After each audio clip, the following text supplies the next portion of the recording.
तेलंगाना हुकूमत ने ऐलान किया है कि इंदिरम्मा हाउसिंग स्कीम का दूसरा मरहला अप्रैल से शुरू किया जाएगा, जो रियासत में गरीब और मुस्तहिक खानदानों के लिए मकानात की फराहमी की जानिब एक बड़ा कदम है।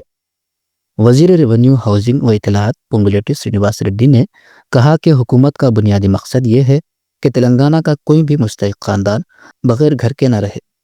वजीर मौसूफ ने खम्मम में मुनक्किदा प्रोग्राम से खिताब करते हुए कहा कि इंदिरम्मा हाउसिंग स्कीम इस वक्त रियासत की सबसे बड़ी फलाही स्कीम बन चुकी है। उन्होंने बताया कि अब तक तकरीबन 4 लाख मकानात मंजूर किए जा चुके हैं, जबकि 3 लाख के करीब मकानात मुख्तलिफ मराहिल में ज़ेर तामीर है।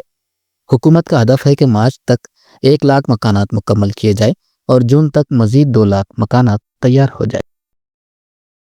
మీ అందరి కష్టఫలితంతో ఉన్న ఈ ప్రజా ప్రభుత్వం, పేదోడు ప్రభుత్వం, గౌరవ ముఖ్యమంత్రి రేవంత్ రెడ్డి గారి నాయకత్వంలో అనేక సంక్షేమ కార్యక్రమాలు పేదవాడికి అందిస్తూనే అభివృద్ధిలో కూడా ఎక్కడా తగ్గకుండా, రాష్ట్ర ఆర్థిక పరిస్థితి సహకరించకపోయినా పేదవాడికి ఇచ్చే సంక్షేమ కార్యక్రమాలు ఎక్కడా వెనకడుగు వేయకుండా చూస్తూ అభివృద్ధిని కూడా ముందుకు నడుపుతున్న ప్రభుత్వం.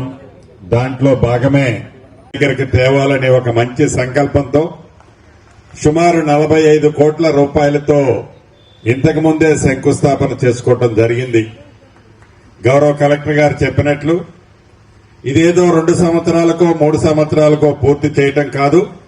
ఈ రోజు నుంచి కరెక్ట్ గా 8 ఆఫీసులన్నీ వివిధ ప్రాంతాల్లో అక్కడొకటి, చెట్టుకొకటి, పుట్టకొకటి ఉన్నాయో ఆ ఆఫీసులన్నీ ఇదే ప్రాంగణంలోకి తీసుకురావటమే కాకుండా మంచి సుపరిపాలన ఈ నియోజకవర్గ ప్రజలకి అందించాలన్న సంకల్పంతో ఈ కార్యక్రమాన్ని చేపట్టాం.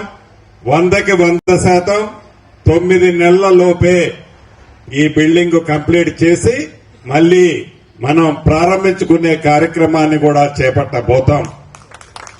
ప్రధానంగా ఈ ఎదుల్లాపురం మున్సిపాలిటీకి సుమారు ఇప్పటి వరకు ఈ 45 కోట్లతో కలిపి 221 కోట్ల రూపాయలు వివిధ సెక్టార్ల కింద వివిధ అవసరాల కోసం, అది R&B కావచ్చు, పంచాయతీరాజ్ కావచ్చు, మున్సిపాలిటీ కావచ్చు, ఇంటిగ్రేటెడ్ స్కూల్స్ కావచ్చు, అంగన్వాడీ కావచ్చు, ఆశా వర్కర్ బిల్డింగ్లు కావచ్చు, వైద్యానికి సంబంధించిన హాస్పిటల్స్ కావచ్చు, విద్యకు సంబంధించిన స్కూల్స్ కావచ్చు, ఇలా అన్ని సెక్టార్లకి సంబంధించి ఇప్పటి వరకు ఈ లిస్ట్ లో ఉన్న దాని ప్రకారం చాంతాడంత లిస్ట్ ఉంది. 221 కోట్ల రూపాయలు ఇప్పటి వరకు ఈ మున్సిపాలిటీలో ఖర్చు పెట్టడం జరిగింది.